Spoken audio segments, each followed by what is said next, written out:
Hello, Alita here, your writing coach at Word Essential, and I am just thrilled to announce the opening of the Storyworks Fiction Online School. It is coming to you early in December.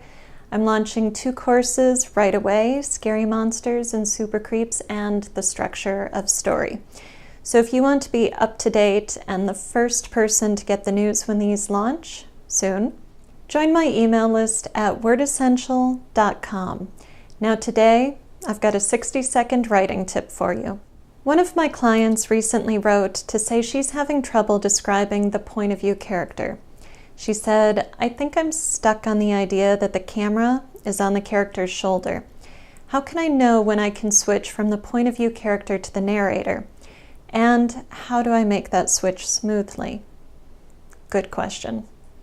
Now, that switch, it's a very fluid thing that comes from establishing a well-developed narrative voice. We are so connected to the narrative voice that we hardly notice these shifts as readers. With a point of view character, it often feels tricky because you don't want to stand her in front of a mirror and use that old hackneyed trick. You will frequently show us the character through the narrative lens.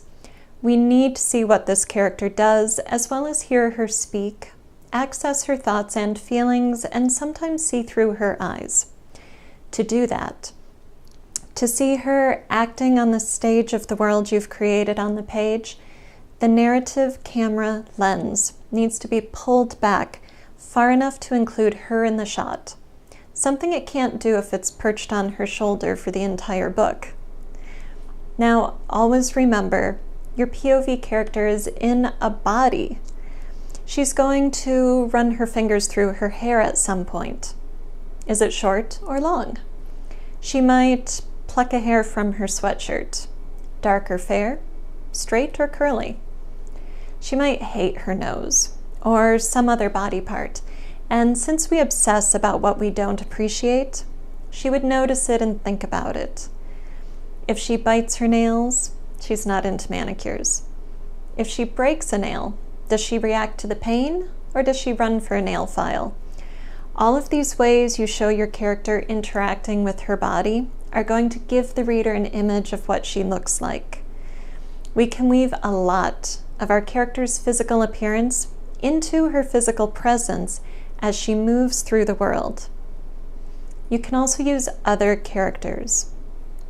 A lover says, "I've always had a thing for green-eyed girls." And we know she has green eyes. Or she remembers her mother braiding her straight blonde hair before it darkened. And we know she now has straight, dark blonde hair. As for height, does she need a step stool to reach the top shelf in her cupboard? Or does she ask a friend to grab that thing for her? Alternatively, the friend asks her, and she barely has to raise on her toes to get at that top shelf. Now, think about your character's activities. When I was young, I took ballet lessons, and people often told me I walked gracefully. Someone who plays soccer or cycles might have some serious quads. And there are those moments when it works really well to use a mirror, like when you're trying on a new dress or disguising yourself to go out incognito or getting ready for a date. The essential thing here is to embody your character. Think of how you move through space and how you handle things in your environment. How many times a day do you notice your hands? Do you need to trim the nails? Is the skin getting dry because it's winter? Or do you have ink staining a finger? I do, because I filled my fountain pen this morning. Now, is your neck tight? Maybe you lift your hair off your shoulders and rub it. Maybe you take off your glasses and apply mascara. All of these movements shape an image of both physical appearance and character. We're going to look at an example. This is an excerpt from a short story of mine titled First Light. Susie shoves a new pair of panties and her toothbrush into her purse, a dark green shoulder bag dotted with metal studs. Already she doesn't like the way things get lost in the giant main compartment. But her cousin, Ray, convinced her it was the one. She almost forgets to clip the tags before running out the door. The shoulder bag isn't the only thing Ray talked Susie into at the mall. A new haircut and a miniskirt are also her doing. Ray pushed Susie into the chair like a mother with a fearful toddler. "Give her something less juvenile," she told the stylist. Susie's hair now has layers that frame her face and add bounce. Susie resisted the mini. "I'm too fat for that." She almost said it out loud. Her fear that Ray would agree was all that kept her protests quiet. When it was on, and she stood in the center of the three-way mirror, turning to check her figure from every perspective, Susie realized her ass was not so large as she had thought. Her curves were even pleasing. She was about to declare that the store must use trick mirrors when Ray said, "Damn, cuz, you look hot, all right? Just buy it so we can go already."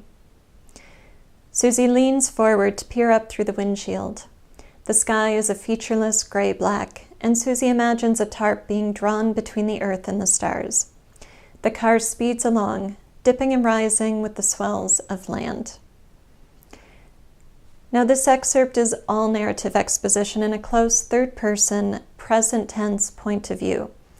The narrator uses memory and perspective to show us both how Susie looks and how she feels about her looks. We get a sense of transformation occurring with the help of her cousin, making Susie look older, trendier, and sexier.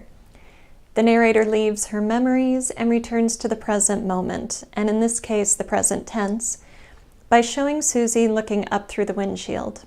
A transition from narrative to action should be that simple and straightforward.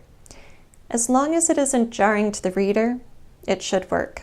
Now, let's distill this down into your 60-second writing tip. First, establish a well-developed narrative voice. Second, use the narrative lens to show the characters, including the point of view character, acting in the world you've created. Third, describe your character as an embodied being who interacts physically with both her own body and the world in which she lives. Fourth, pay attention to how you see yourself, especially when you aren't in front of a mirror. What do you notice about your body and appearance? What value judgments do you hold about yourself? Observe other people too, and use those observations in your fiction. Fifth, use all the tools of narrative to show your character to your reader, including the point of view character's perspective.